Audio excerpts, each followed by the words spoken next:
Good afternoon, everybody. It's your girl, Tanya, with Books and Sense and Brown Liquor. And today I'm talking about two books, doing a book review of these two books center cooking, tradition, like the love of cooking, and a little bit of magic.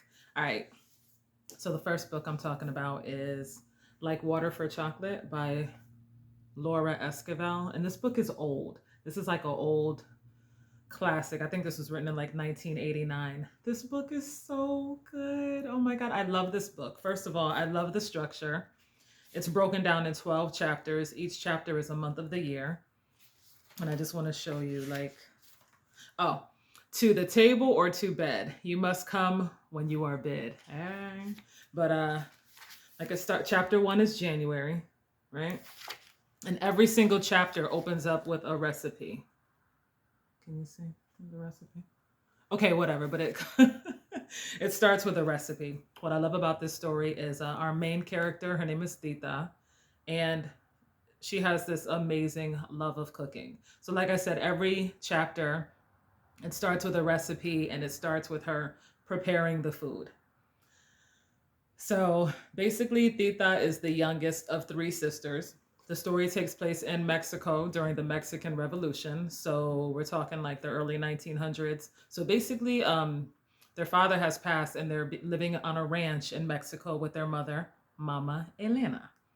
Mama Elena rules with an iron fist. You don't mess with Mama Elena. Oh, making sure I'm not about to die. But so the plot of the story is our main character Tita, the youngest daughter and also the best cook in the house. She's in love with Pedro. Now, it is Mexican tradition, at least during the Mexican, I think it's like the 1920s. It is Mexican tradition that the older daughters can go get married. The youngest daughter, it is her family obligation to never get married, live at home, and take care of her mother until her mother dies. First of all, hell to the no.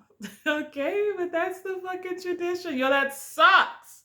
If you're the youngest daughter, like that sucks. So the plot thickens because Tita is in love with Pedro, and the feeling is mutual. They love each other, but because of tradition, Mama Elena does not give her blessing. And she allows Pedro to marry her older sister, Rosara. Now, mind you, Rosara actually goes through with this marriage. The only reason he marries her sister is so he can move in the family home and be close to Tita. Now, you already know that's going to come with some complications, right? You're going to marry her sister, move in the house with her and the family. Yeah, that shit is complicated.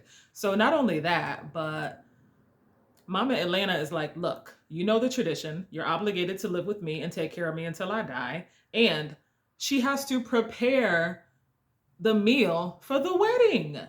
And Mama Elena's like, you better not cry. You better not be walking around here looking sad. Don't nobody want to hear that shit. You know what I'm saying? You cook this meal, you make this cake with a smile on your damn face.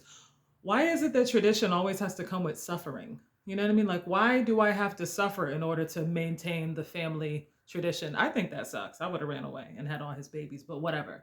So you learn when I say there's a little bit of magic, the way she feels, it goes into her cooking. So this is a wedding reception that ain't nobody ever gonna forget. That's all I'm gonna say. But like, however she is feeling, it goes into her food. The people that eat her food, not only is it delicious and made from scratch, but they feel what she's feeling. So when she's happy, it goes into the food and everybody's happy. However, on this wedding day, she's not happy. And this is not ruining the story. That's like in chapter one or whatever. So obviously, this type of situation is complicated. Things go awry later on in the book. But altogether, what I love is despite her heartbreak, despite her pain, she still puts all this love into her family. She still puts all this love into her food. I mean, they're on a ranch, on a farm. They grow the food, cook the food. They even slaughter their own animals. Like it's made from scratch. Like I loved it. I love the magical element. And I also found it, there were parts of it that were also inspiring because she was very unhappy. And then later on in the book, she does realize she has a chance at happiness despite, tradition. So this is this is 5 stars for me. Would I recommend it? Hell yes. Now I know I'm late. I know this book is old as hell, but if you have not read Like Water for Chocolate, I think you should check it out. It's beautiful. I really really love it.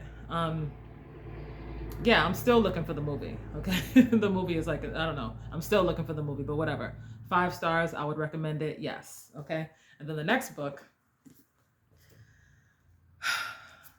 With the Fire on High by Elizabeth Acevedo. I love Elizabeth Acevedo's writing. I love her writing.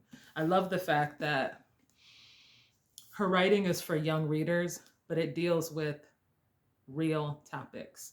I noticed that every book of hers I've read, there's always an element of LGBTQ. So I like the fact that everybody's included. You know what I mean? So like if there are younger readers, like young adult or teens that are struggling with their sexuality, books like this, they're not left out. Those people are not left out. You know what I mean? So our main character, Imani, she is living with her grandmother. She is a teen mom. She got pregnant in her freshman year, and now she's raising a toddler, her and her grandmother. Her father, um, he lives outside the country. He lives in Puerto Rico, and then her mother has passed away. So she's raising her daughter with her grandmother.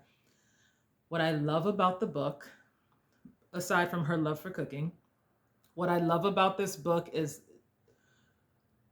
the fact that when she got pregnant in high school, her family did not shame her. There was no, I can't believe you did. Like they still pushed her to still pursue her dream of becoming a chef, right? So I love the way her family supports her. You know what I mean? They help her. They still let her be a mom, but like they really help her still be the woman that she can be. She's still like growing into womanhood. Excuse me. So I love the fact that she too loves cooking. This is another book that it has recipes in it. Not the same way as the other book is broken down, but this one it has recipes in it too. And I like the fact that her kid's father is a black guy, and that even though they're young, they do their best to work together to take care of their baby. So I like the fact that just because she's a teen mom and her and the father are not together anymore, it's not like crazy baby daddy drama. They don't mistreat each other in any type of way. Like he still treats her respectfully. He does some annoying shit, yes, but he doesn't disrespect her like the way you see teen moms or like, you know, women of color being treated like shit by their baby daddy. So I love the fact that he still treats her respectfully. You know what I'm saying? And he's trying to do right, even though they're kids. They're seniors in high school. So I love her passion for cooking, and I think it's well written. I love Elizabeth Acevedo's writing, and I love the way her family treats her and supports her. Like basically, because she's a teen mom, she's not treated like you ruined your life is over. You know what I mean? They're just like, we'll work it out, we'll find a way. So I really love that. I think I made my point. But do I recommend it? Hell yes. And not just for adults, but young people too. You know, I think her books are like YA, but like I would confidently let my daughter read this book, although I know she wouldn't read it because she's into anime, but I'm just saying I would feel totally comfortable with like my kids reading this book. So do I recommend it? Hell yeah. I gave this, I would say a 5 stars too, because this is like a despite the obstacles, go after your dream type book. And I like that the situations in the book, they were realistic. So that concludes today's episode. And I thank you for watching, and I wish you good reading. See you next time. Thank you.